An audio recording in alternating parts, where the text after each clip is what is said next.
Imagine finding the love of your life, the person who makes the world seem brighter, whose laughter drowns out all sorrow. Now imagine that love ripped away from you, leaving only silence and questions. This was the reality for C.S. Lewis, a man celebrated for his intellect and faith, but now plunged into the depths of grief that would challenge everything he believed about God. Clive Staples Lewis, or Jack, as he preferred to be called, was a man of many talents. A literary scholar, a Christian apologist, and the beloved author of the Chronicles of Narnia. But at the heart of his story lies a transformative love that would test his faith and reshape his understanding of God. Lewis met Joy Davidman, an American writer, under unconventional circumstances. Their relationship began as an intellectual correspondence, filled with letters discussing faith, literature, and the meaning of life. Joy was vibrant, witty, and deeply curious, matching Lewis's intellect in ways he had never experienced. Over time, their friendship blossomed into something much deeper. Despite their differing backgrounds, Joy, a former atheist and convert to Christianity, and Lewis, a scholar steeped in Oxford's traditions, their connection grew profound. Joy's sharp mind and humor drew Lewis out of his reserved nature, and he found in her a kindred spirit. Their love story took an unexpected turn when Joy was diagnosed with terminal cancer shortly after their marriage. What had started as a quiet companionship blossomed into a deep and passionate love during her illness. For Lewis, it felt cruel, as though God had played a cosmic joke, giving him a glimpse of heaven on earth only to snatch it away.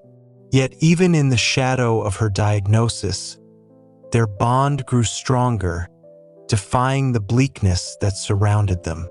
Lewis became Joy's primary caretaker, a role that brought both profound intimacy and heart-wrenching pain. He watched helplessly as the woman he adored battled her illness with remarkable courage. The God he had so eloquently defended in his writings now seemed distant, even indifferent. He poured his anguish into his private journal, later published as A Grief Observed, where he wrote, "Where is God? When you are happy, so happy that you have no sense of needing him, you will be, or so it feels, welcomed with open arms. But go to him when your need is desperate, when all other help is vain, and what do you find? A door slammed in your face." Lewis's raw honesty revealed the depth of his spiritual struggle. How could a loving God allow such pain? This question, one he had answered for others countless times, now felt impossible to resolve in the midst of his own suffering. The man who once confidently wrote about the problem of pain now wrestled with it in its most personal form. He felt abandoned and bewildered, his prayers echoing in the void.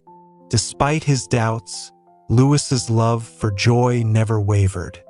As her health deteriorated, their relationship took on a new depth.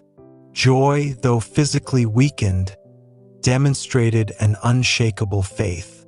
She often spoke of heaven, not as an abstract concept, but as a tangible reality she was moving toward. Her peace in the face of death challenged Lewis. How could she trust God so deeply when their shared life was being cut short? In the final weeks of Joy's life, something extraordinary happened. Amid her suffering, Joy's sense of divine presence seemed to grow stronger. She spoke with clarity and conviction about her hope in eternity, offering a sense of reassurance that left a profound impression on Lewis. Her faith, unwavering and radiant, became a beacon for him even in his darkest moments. When Joy finally passed away, Lewis was devastated. Her death left a void that nothing, not his work, his friends, or his faith, seemed able to fill. He described it as being concussed by grief, a state of shock where the world felt alien and cruel. His once orderly life, built on intellectual rigor and spiritual conviction, now seemed fractured. Yet even in his despair, he began to sense that his journey was far from over. Lewis grappled with the profound silence of God. The vibrant life he shared with joy had been replaced by an aching absence, and he questioned whether he could ever reconcile his faith with his pain. He likened grief to fear, an unrelenting anxiety that gnawed at his soul. But his analytical mind, so deeply intertwined with his faith, refused to let him turn away from God completely. Instead, Lewis embarked on a spiritual wrestling match, questioning, probing, and ultimately seeking the presence of the God he felt he had lost. As days turned into weeks, Lewis began to reflect on the nature of love and suffering. He had often argued in his writings that pain serves as a tool for spiritual refinement, a way for God to draw humanity closer to him. Now, he confronted the brutal reality of that belief. Was Joy's death a part of some divine plan? Or was it simply a tragic consequence of living in a broken world? The answers did not come easily, but the questions themselves became a means of reconnecting with God. In his reflections, Lewis wrote, "We were promised sufferings. They were part of the program. We were even told, 'Blessed are they that mourn,' and I accept it. I've got nothing that I hadn't bargained for. Of course, it is different when the thing happens to oneself, not to others, and in reality, not in imagination." This acknowledgement marked a turning point. Lewis began to see grief not as a punishment, but as a pathway to deeper understanding and empathy. His sorrow, though overwhelming, became a means of discovering the depths of God's grace. Lewis found solace in unexpected places. Friends like J.R.R. Tolkien and his stepsons provided a sense of community and grounding. Literature and poetry became outlets for his emotions. He began to see that grief, far from being a barrier to God, could serve as a bridge. In one particularly poignant moment, he reflected on the door slammed in his face. Over time, he realized that the door was not locked. It was his own perception, clouded by pain, that made it seem impenetrable. God had not abandoned him. He was present in the silence, inviting Lewis to deepen his trust. Though Joy was gone, her influence on Lewis endured. Her faith, courage, and love left an indelible mark, shaping his understanding of what it meant to live and love fully. The journey through grief was far from linear, but it led Lewis to a profound revelation: that God's presence could be found even in the most agonizing moments of life. But just as Lewis began to piece his life back together, an unexpected realization emerged, one that would challenge him anew and reshape his understanding of God's purpose for his life and Joy's death. What happens when the foundations of your faith tremble? When every prayer feels unanswered, and every belief is overshadowed by doubt? For C.S. Lewis, the loss of his beloved wife, Joy Davidman, became the crucible in which his faith was tested like never before. The days following Joy's death were a fog of disbelief and agony for Lewis. The sharpness of grief pierced every waking moment, and even the solace of sleep was fleeting. He often woke to the stark realization that she was gone, the weight of her absence settling anew each morning. The world, once vibrant with Joy's presence, now seemed hollow and cold. But grief for Lewis was not merely an emotional experience. It became an intellectual battleground. A man who had built his life on the pursuit of truth and the defense of Christian faith now found himself questioning the very foundations he had once stood upon. Not that I am, I think, in much danger of ceasing to believe in God, he wrote in A Grief Observed. The real danger is of coming to believe such dreadful things about him. For Lewis, the character of God, the loving, benevolent creator he had so passionately defended, was now shrouded in uncertainty. He wrestled with the age-old question: if God is good, why does he allow such immense suffering? This question was no longer theoretical or theological. It was deeply personal. Joy's death had brought him to his knees, not in worship, but in bewildered sorrow. The God who had seemed so near in times of intellectual clarity now felt distant and unresponsive. Lewis's prayers, once eloquent and assured, now stumbled out in fragmented pleas. He described the sensation as knocking on a door, only to hear it bolted shut from the inside. Yet, even in the midst of his doubts, Lewis could not entirely abandon his faith. The threads of his belief, though frayed, held firm. He found himself drawn back to the central paradox of Christianity, that God himself had entered into human suffering through the person of Jesus Christ. If anyone could understand grief, surely it was the God who had endured the cross. In his journal, Lewis reflected on this paradox, writing, "Pain insists upon being attended to. God whispers to us in our pleasures, speaks in our conscience, but shouts in our pains. It is his megaphone to rouse a deaf world." The very pain that drove him to question God also became a means of reconnecting with him. It was as though the anguish of loss cleared away the superficial layers of faith, forcing Lewis to confront the raw essence of his beliefs. As Lewis grappled with his own spiritual turmoil, he could not ignore the profound faith that Joy had exhibited during her illness. Her unwavering trust in God, even as her body failed her, became a source of both inspiration and challenge for Lewis. How could she, in the face of death, speak so confidently of heaven? How could she embrace the very God who was allowing her life to be cut short? Joy had often spoken of eternity not as a distant hope, but as a present reality. For her, death was not the end but a transition, a crossing over into a fuller, more glorious existence.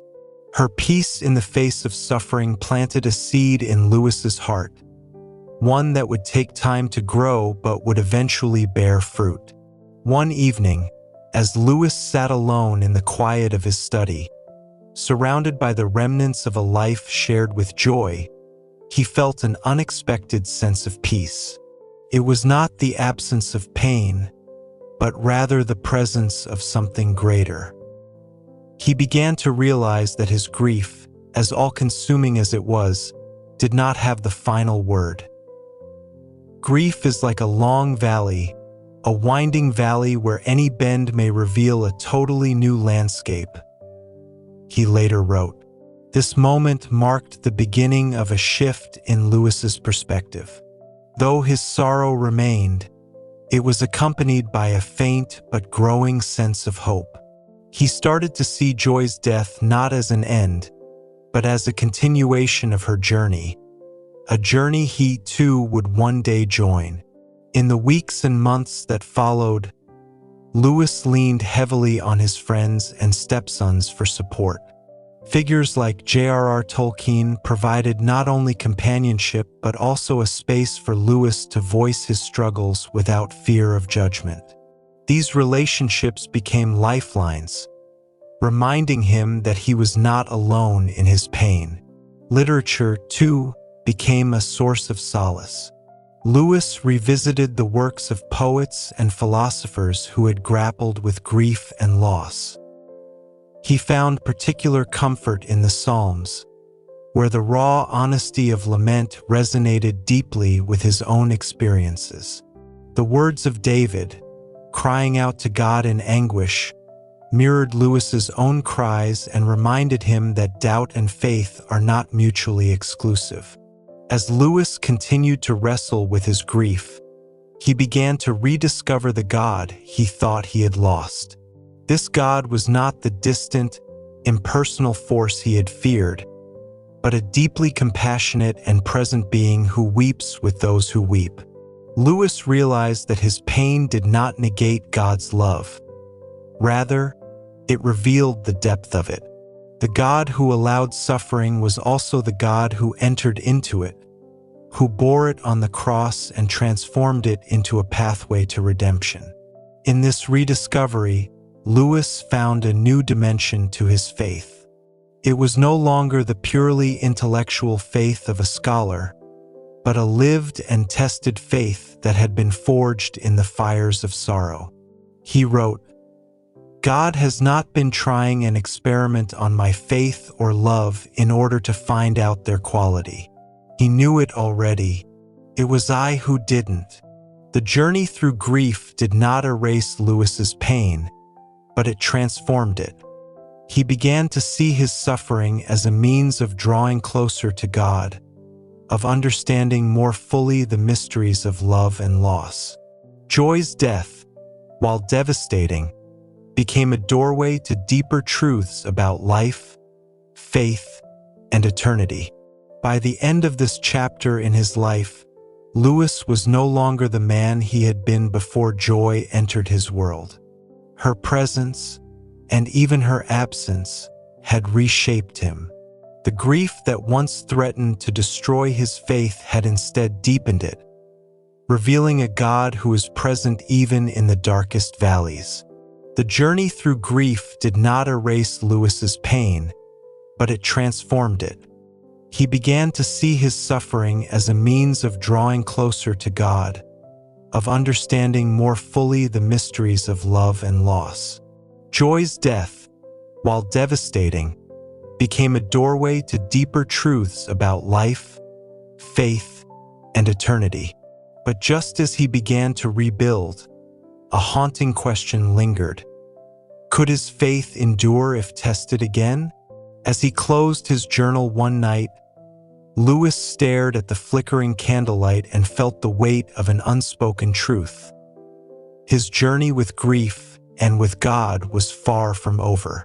What if the deepest sorrows of our lives are not just moments of despair but doorways to an unshakable truth? For C.S. Lewis, the pain of losing his beloved joy wasn't the end of his story. It was the beginning of a profound revelation about love, loss, and the God who transforms it all. In the wake of joy's passing, Lewis was no stranger to the lingering shadows of grief. It was not a steady path upward, but a labyrinth of memories and emotions that often left him feeling lost. The echoes of her laughter haunted the halls of his home, and the scent of her perfume seemed to linger in the air long after it should have faded. But amidst the darkness, Lewis began to notice subtle shifts. The pain, while still present, no longer consumed him entirely. It was as if grief, once a crushing weight, had become a bittersweet companion. This transformation puzzled him, but it also intrigued him. Was this the work of time, or was something or someone else at play? One question gnawed at Lewis's mind, refusing to be silenced. If Joy's life on earth was so brief, could her love and her soul truly endure? The idea of eternity, which had once felt like a distant theological concept, now took on a deeply personal urgency. Lewis delved into Scripture with renewed vigor, searching for answers. The promise of eternal life, The idea that Joy's spirit continued beyond the veil of death became a source of both comfort and challenge. He wrestled with doubt, but he also found hope in passages like John 14 verse 2, where Jesus assures, "In my Father's house are many rooms. If it were not so, would I have told you that I go to prepare a place for you?" Could it be true that Joy was not lost but simply waiting in one of those rooms? And if so, what did that mean for his own journey?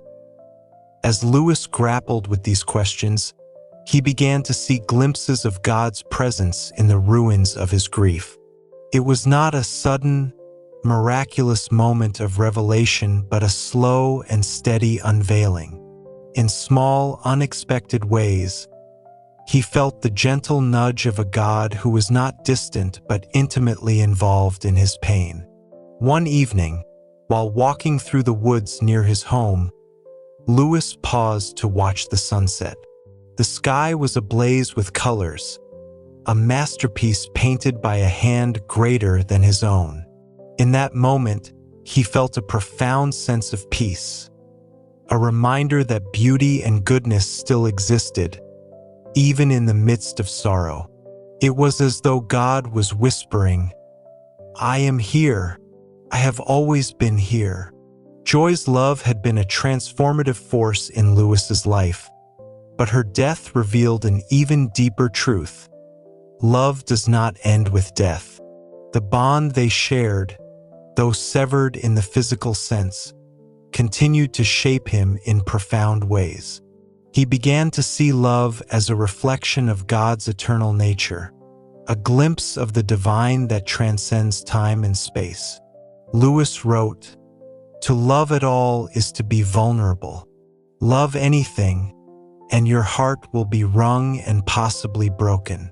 If you want to make sure of keeping it intact, you must give it to no one." This vulnerability, once a source of fear, became for Lewis a source of strength. He realized that the risk of love was worth the pain it might bring because it pointed to something far greater than himself. Grief did not destroy Lewis's faith. It refined it. The questions he had wrestled with, the doubts, the anger, the sorrow, all served to deepen his understanding of God's character. He came to see that faith was not about having all the answers, but about trusting in the one who holds them.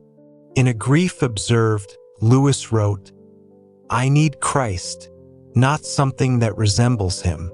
This realization marked a turning point in his spiritual journey. He no longer sought a sanitized version of God that fit neatly into his expectations. Instead, he embraced the messy, complicated reality of a God who suffers with us and redeems even the darkest moments. Lewis's experience of loss and redemption became a cornerstone of his later writings and ministry. His vulnerability in sharing his struggles resonated with readers around the world, offering a beacon of hope for those navigating their own valleys of sorrow. He showed that it was possible to grieve deeply and still believe, to question fiercely and still trust. Joy's life and death left an indelible mark on Lewis, shaping not only his faith, but also his understanding of what it means to be human. Through her, he learned that love is the most powerful force in the universe, a force that reflects the heart of God and carries us through even the most unbearable pain. As Lewis's journey through grief came full circle, he began to see Joy's death not as an end but as a beginning. Her faith in the face of death, her unwavering trust in God's promises, became a source of inspiration that continued to guide him long after she was gone. In his final years, Lewis often spoke of heaven with a quiet confidence, a hope rooted not in wishful thinking, but in the deep convictions forged through his trials. He believed that Joy was not only alive in God's presence, but also waiting for him, a reunion that would one day complete their story. Even as Lewis found peace, he knew that the lessons of grief were never truly finished. Life continued to present new challenges, new questions, and new opportunities to trust God. But the foundation laid through his experience with joy gave him the strength to face whatever lay ahead. In the end, C.S. Lewis discovered that the God he had doubted in his darkest moments was the same God who carried him through them. A God who transforms pain into purpose, sorrow into joy, and death into life everlasting. The story of C.S. Lewis and Joy Davidman is not just a tale of love and loss. It is a testament to the power of faith to redeem even the most broken places in our lives. As we navigate our own journeys, may we find the courage to trust in the God who walks with us through every valley, leading us toward a hope that never fades. If you found this story inspiring, don't forget to like, comment, and subscribe for more content like this. Let us know your thoughts and share how this story resonates with your own experiences of faith and loss. Until next time, God bless you.